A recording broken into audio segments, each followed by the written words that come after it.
Hello everyone, in this video I will show you how to redeem YouTube Premium code.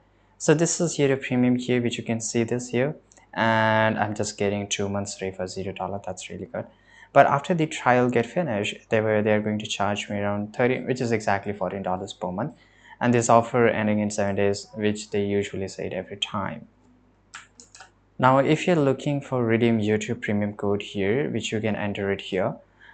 Generally, you can just copy the link which is in the description. You will come to here and you can just enter the code and click on next, and you can redeem the YouTube Premium code.